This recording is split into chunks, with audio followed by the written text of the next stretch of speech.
Hermanos, les invito a buscar en sus Biblias, en el Salmo 32. Alcáncenme el micrófono, que lo tengo en la oficina, por favor, alguno de ustedes. Gracias. El Salmo 32, donde tuvimos la lectura devocional, y quiero nuevamente leer este Salmo, el Salmo número 32. Dice la palabra: bienaventurado aquel cuya transgresión ha sido perdonada y cubierto su pecado. Bienaventurado el hombre a quien Jehová no culpa de iniquidad y en cuyo espíritu no hay engaño. Mientras callé se envejecieron mis huesos, en mi gemir todo el día, porque de día y de noche se agravó sobre mí tu mano. Se volvió mi verdor en sequedad de verano. Mi pecado te declaré y no encubrí mi iniquidad. Dije: confesaré mis transgresiones a Jehová, y tú perdonaste la maldad de mi pecado. Por esto orará a ti todo santo en el tiempo en que pueda ser hallado. Ciertamente en la inundación de muchas aguas no llegarán estas a él. Tú eres mi refugio, me guardarás de la angustia, con cánticos de liberación me rodearás.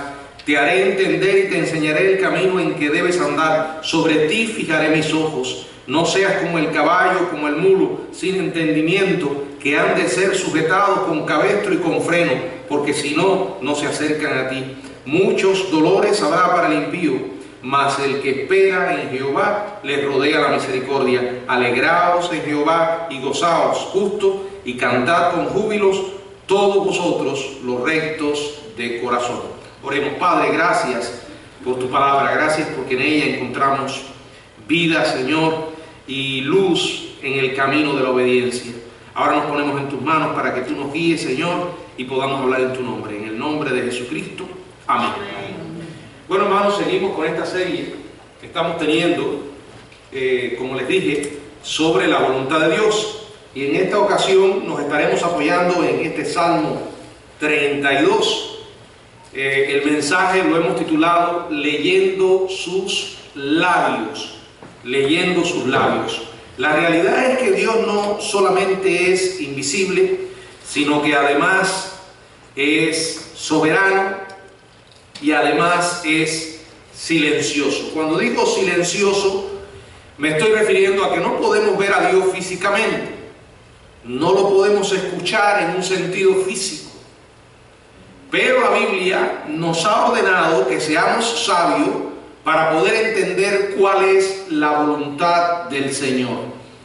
Ahora, la realidad es que desde un punto de vista humano, si dijéramos o nos ponemos a analizar, podríamos decir que sería mucho más fácil vivir la vida cristiana y andar en obediencia si por lo menos 2 veces a la semana el Señor rompiera el silencio, nos visitara en nuestro pequeño cuarto de oración o en nuestro escritorio o en alguna parte de la casa y nos dijera: hijo mío, este es el momento para estar juntos y quiero revelarte ahora mi voluntad para la próxima semana.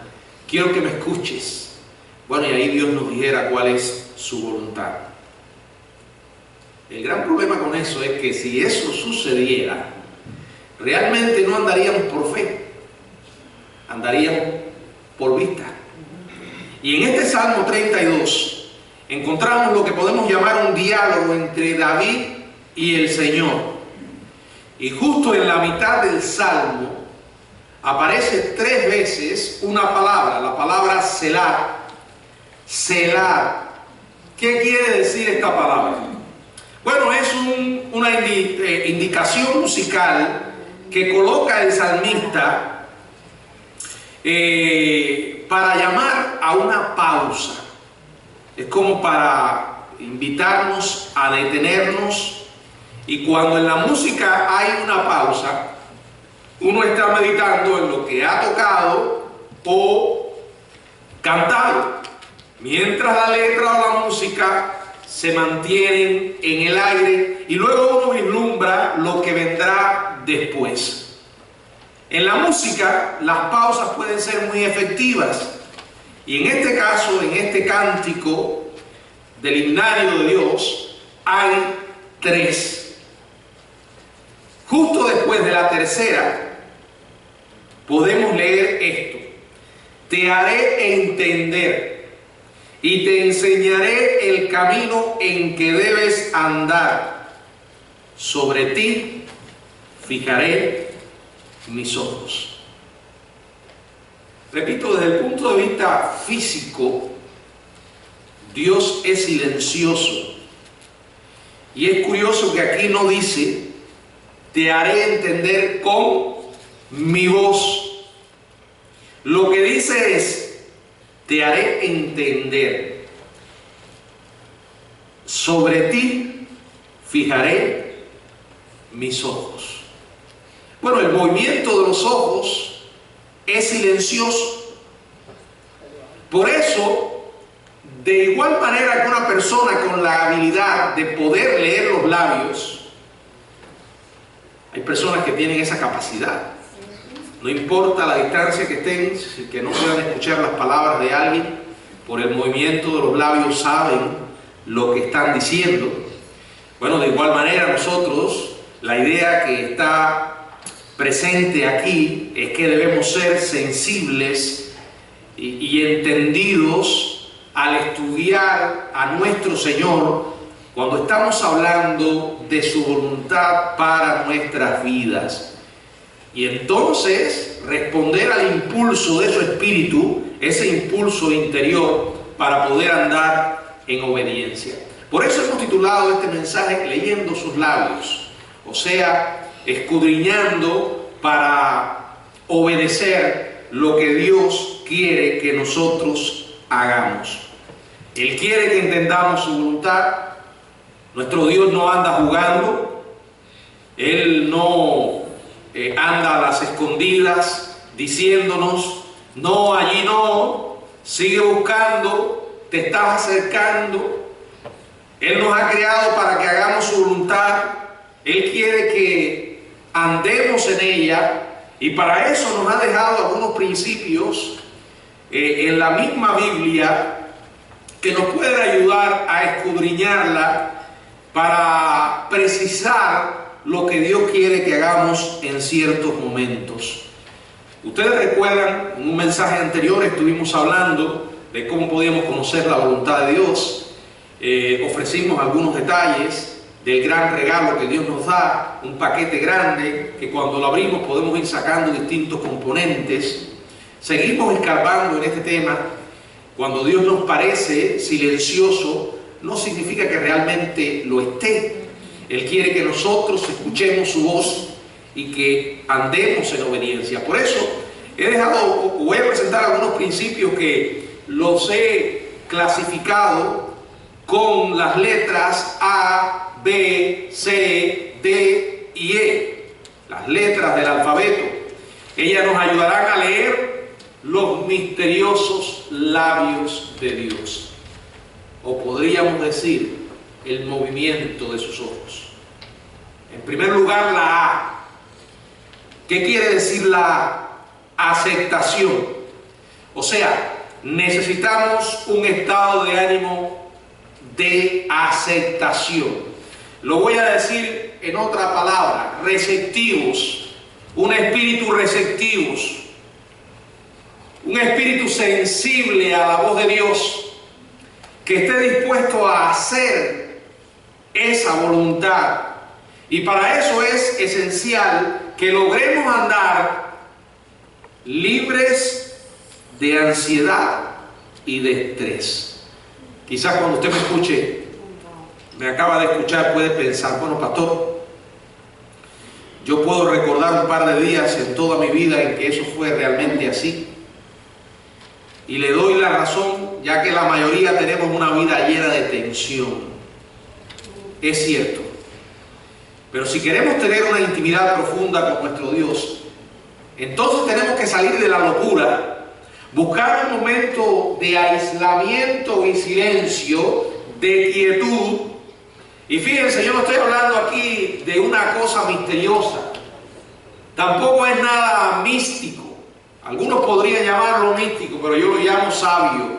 Es una decisión sabia en momentos de nuestra vida, yo diría diariamente, detenernos y buscar el tiempo de quietud para hacer la voluntad de Dios. O sea, separarnos y en silencio buscar lo que Dios quiere que hagamos. Eso es con la A, aceptación. Luego con la B, Biblia. Aquí estamos hablando de investigar bíblicamente. Y ustedes recuerdan, la voluntad de Dios jamás será contraria a lo que Él ha revelado. Él no nos va a pedir algo que contradiga lo que ya nos dijo. Sabemos que la voluntad de Dios nunca se va a oponer a su palabra revelada. Usted nunca hará la voluntad de Dios y luego se pondrá a pensar en lo que acaba de hacer y dirá: Señor, este pasaje de las Escrituras condena lo que yo estoy haciendo. Eso jamás sucederá. Dios no va a contradecir lo que Él revela en la palabra. Ahora, cuando hablamos de la Biblia, quiero profundizar un poco más, porque hay algunos aspectos que necesitamos tener en cuenta. Y en primer lugar, que al buscar la voluntad de Dios en su palabra, debemos pensar en el asunto de mayor necesidad. Tratar de concretar lo más importante sobre lo que queremos saber. Si lográramos precisarlo en una palabra, entonces andaríamos por buen camino. Busque una concordancia. Una concordancia, la mayoría de las Biblias tienen al final concordancias bíblicas. Hay otras mucho más grandes y exhaustivas, como la concordancia bíblica Strong, donde usted encuentra ahí innumerables temas. Usted puede encontrar o buscar una palabra, porque está organizada esa concordancia en una lista alfabética de todas las palabras de la Biblia. Localice esa palabra. Por ejemplo, si usted está buscando el tema del sufrimiento, busque la palabra sufrimiento. Y debajo de esa palabra habrá una gran cantidad de referencias bíblicas donde aparece la palabra sufrimiento. Entonces, mi hermano, usted busque una agenda y vaya anotando, leyendo cada versículo y lo que Dios le va diciendo sobre el tema. Es posible que algunas de las cosas que le preocupan no estén mencionadas en la Biblia con esa palabra específica. Entonces, ¿qué debe hacer? Buscar un sinónimo, una palabra que sea similar, y lea lo que la Biblia dice al respecto. En segundo lugar, el segundo aspecto cuando hablamos de Biblia es recordar lo que ya dijimos. La Biblia tiene principios y preceptos. Recuerdan que los preceptos son mandamientos, verdades totales que solo tenemos que obedecerla. La Biblia está llena de ellos. Los principios son verdades que se aplican a diferentes situaciones de la vida. Esté atento en la iglesia o cuando el pastor esté haciendo un estudio bíblico, predicando. Es importante tener la mente en lo que Dios está diciendo y no en otro asunto. Es un tiempo de instrucción, un tiempo de aprender. Tome notas, anote las preguntas sobre las que quisiera meditar más profundamente. En tercer lugar, otro aspecto cuando hablamos de la Biblia es tiempo con el Señor e intercambio de ideas con hermanos cristianos. Busque a alguien que usted sepa que es una persona del libro, alguien que conoce la Biblia y sabe cómo aplicarla. Invite a esa persona a tomarse un café o a comer algo. Y cuando estén juntos, dígale algo como esto: hermano, mientras comemos, me gustaría realmente hablar de... Ahora, el detalle es que como usted es el que invita a la persona,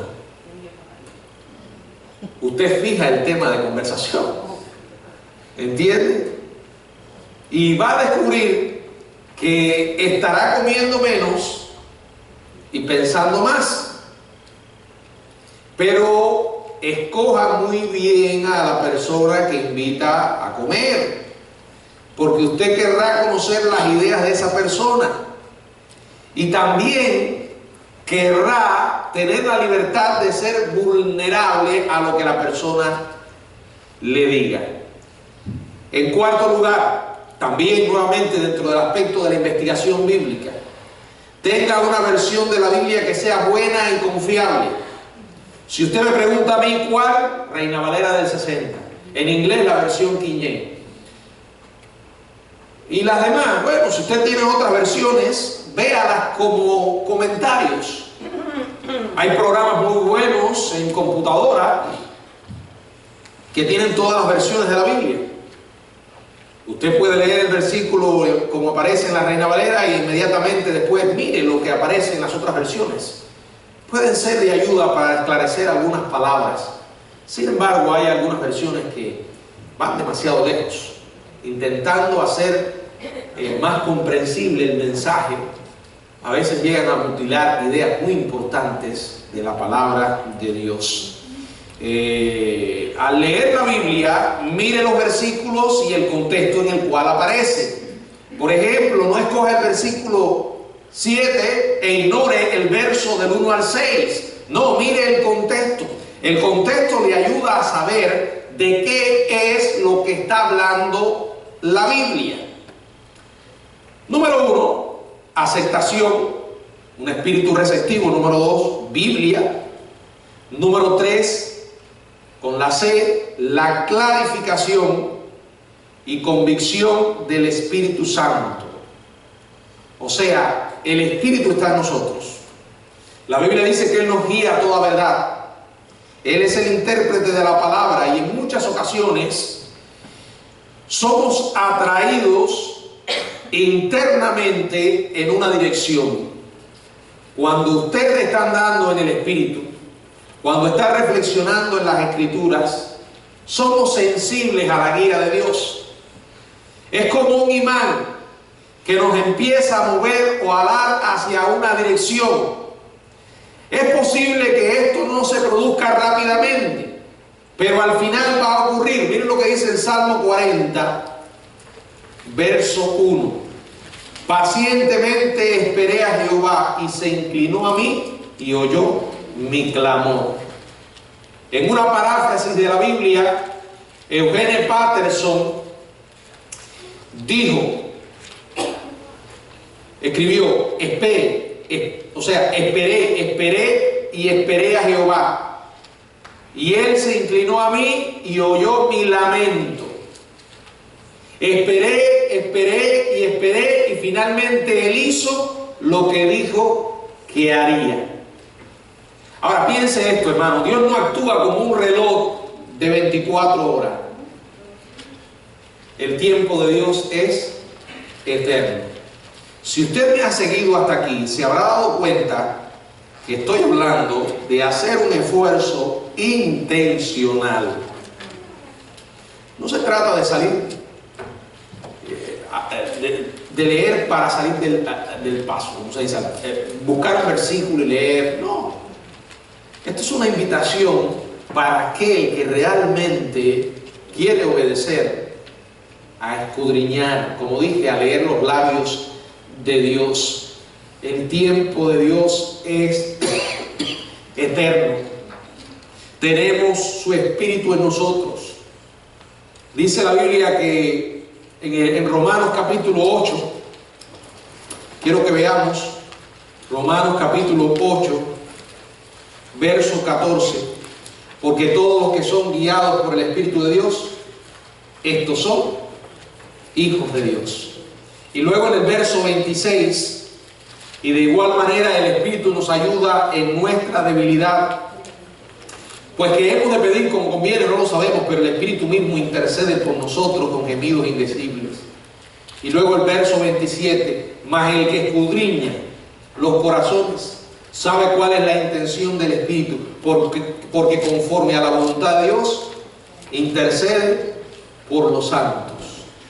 Hermanos, aun cuando no sabemos cómo orar, porque no tenemos claro el plan de Dios para nosotros, y no sabemos realmente qué pedir, la Biblia dice que tenemos la asistencia del Espíritu. Aquí Pablo reconoce: estoy en una gran incertidumbre que ni siquiera sé cómo pedir o qué pedir. Pero dice que Dios entiende aún mis gemidos. ¿Ha tenido usted esa experiencia?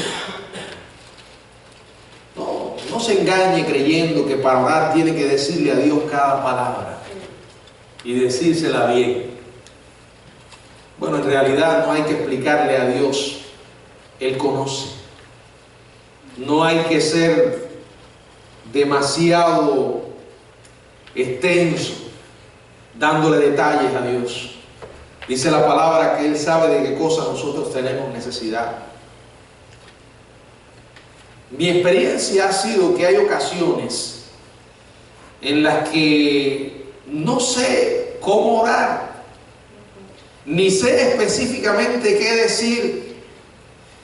He estado una mañana en mi oficina, frente a mi escritorio, pensando en una situación que desde el punto de vista humano no le veo solución. Y simplemente miro arriba y digo: Señor, ayúdame. En realidad no me sale nada de la boca, solo ayúdame. Y hermanos, el Señor lo ha hecho. Lo ha hecho. Si estamos dispuestos a esperar con sinceridad y a dejar que Él se encargue de la situación, Dios toma muy en serio nuestras palabras. El Espíritu mismo nos ayuda en nuestra debilidad. Ahora esperemos, como dice la palabra, esperemos en Dios. Bueno, el A, aceptación, un espíritu receptivo. El B, la Biblia, una investigación bíblica. El C, ¿recuerdan? Clarificación y convicción del Espíritu Santo. Y el D, determinación, o sea, determinar si hay en nosotros paz. ¿Qué dice Colosenses capítulo 3, verso 15 y verso 16? Colosenses capítulo 3, verso 15 y verso 16. Y la paz de Dios gobierne en vuestros corazones, a la que asimismo fuisteis llamados en un solo cuerpo, y sed agradecidos. La palabra de Cristo mora en abundancia en vosotros, enseñándoos y exhortándoos unos a otros en toda sabiduría, cantando con gracia en vuestros corazones al Señor con salmos e himnos y cánticos espirituales.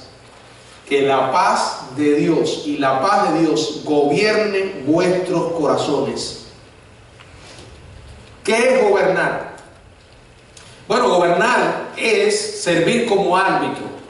Es como si la paz llega a nuestras vidas de la misma manera que un árbitro es la voz final en un juego. En cualquier juego usted sabe que el árbitro es el que hace las decisiones cruciales.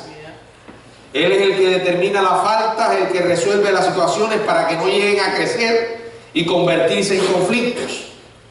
Este árbitro es el que mantiene el juego en movimiento. De igual manera ocurre con la paz. Si usted me dijera que estuvo en medio de una lucha y que acaba de llegar a una decisión, ¿saben lo que le voy a preguntar de todas maneras? ¿Y tienes paz con eso? No, la verdad es que no tengo paz. Entonces no lo hagas. Ahora recuerden esto. La paz yo la mencioné como parte del paquete que compone el gran regalo que Dios nos da. ¿Se acuerdan? Cuando nos llega ese regalo, lo abrimos. Ahí estaba la Biblia, estaba la oración, la guía del Espíritu, las circunstancias, Dios abriendo y cerrando puertas. Mencioné la paz, aunque no entré a profundidad a hablar de la paz. Dije que no se podía tomar un solo componente.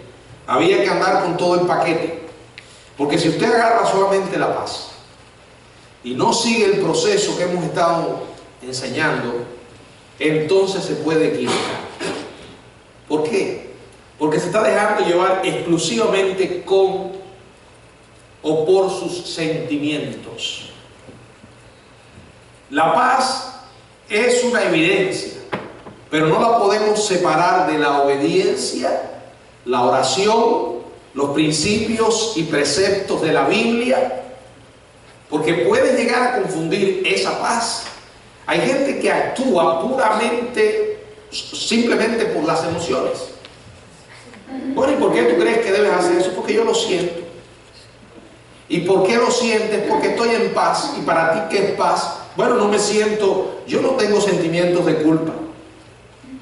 Ahora, es realmente extraño que alguien que no toma en cuenta los principios de la Biblia y los preceptos y deliberadamente está desobedeciendo una enseñanza de la Biblia, diga que siente paz. No ha entendido la paz y en realidad lo que tiene es la conciencia cauterizada, el corazón endurecido. La paz que yo estoy hablando es aquella que forma parte del fruto del Espíritu Santo y que viene como resultado de un proceso en el cual uno con sinceridad quiere saber lo que Dios quiere para su vida, no por pura curiosidad, sino para obedecerlo. Por eso te voy a preguntar, ¿tienes paz? Si la persona me dice, me siento perturbado, no tengo paz, entonces no hagas esa decisión. No, pero ya yo me comprometí con que lo iba a hacer. No lo hagas. La peor situación en la que podemos estar es andando por un sendero donde Dios no quiere que andemos. La posición más segura es estar en el lugar que Dios quiere que estemos. Esperar. Espere luchas y sorpresas al experimentar los resultados. Santiago capítulo 1, verso 2 y verso 3 dice: hermanos míos, tened por sumo gozo cuando os halléis en diversas pruebas, sabiendo que la prueba de vuestra fe produce paciencia. A veces nos involucramos en situaciones que sabemos que son la voluntad de Dios para nosotros. Reflexionamos, recibimos el consejo de personas que respetamos. Hemos visto la Biblia, sus principios y preceptos. Tenemos paz en el asunto. Y extrañamente no han transcurrido 2 semanas desde que nos involucramos en el asunto, cuando nos damos cuenta que todo es un embrollo. Y entonces comenzamos a preguntarnos, ¿estoy donde debo estar? Pero seguimos teniendo paz. Así es el plan de Dios. No necesariamente significa que las cosas van a ser fáciles. Eso es algo que no podemos olvidar. Porque la gente cree, bueno, si Dios está en el asunto, todo va a ir a las mil maravillas. No. Las cosas pueden moverse, Dios nos va a ayudar, pero no significa que realmente va a ser fácil. Porque la obediencia cuesta.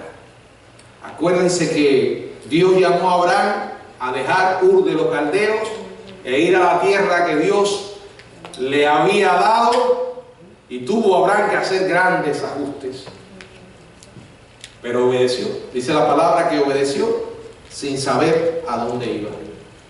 Bueno, hermanos, estos principios y estas verdades nos pueden ayudar a leer los labios de Dios cuando nos parece que no tenemos clara una cuestión. Y quiero terminar con un par de consejos prácticos. En primer lugar, el secreto de conocer la voluntad de Dios significa que debemos dejar atrás las excusas y los pretextos. No, pero es difícil, toma tiempo.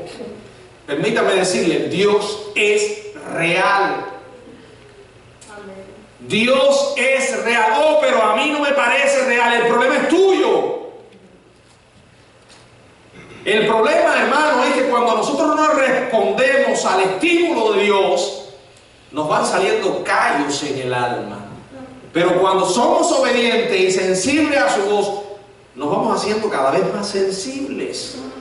Y no se trata de que Dios hable y guíe a unas personas más que a otras. No, es que hay personas que son más sensibles y humildes a su voz. ¿Qué quiere decir la Biblia cuando dice que David era un hombre conforme al corazón de Dios? ¿Era un hombre perfecto? No. Cometió muchos errores.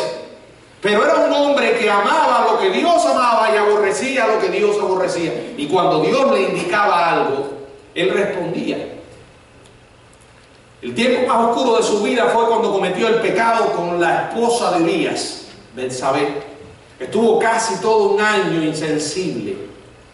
Pero lo extraordinario fue que cuando Dios le mandó un mensajero que tuvo las agallas para ir y decirle la verdad a costo de su propia vida, porque aunque Natán era su amigo, él era el rey.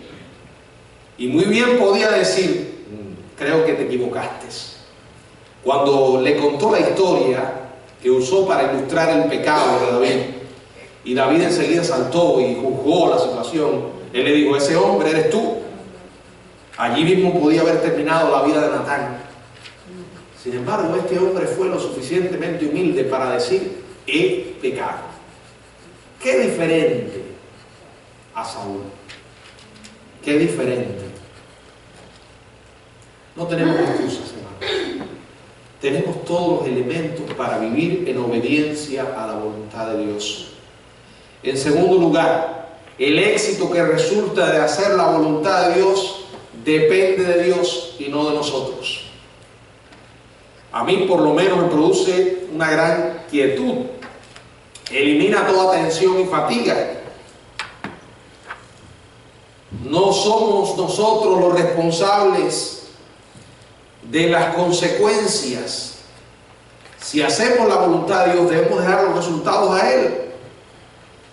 A veces en medio de una situación llego a sentirme tan incompetente que la única paz que tengo es decir, escucha Señor, aquí estoy otra vez, sin servir absolutamente para nada, pero recuerda que este plan fue tuyo desde el comienzo.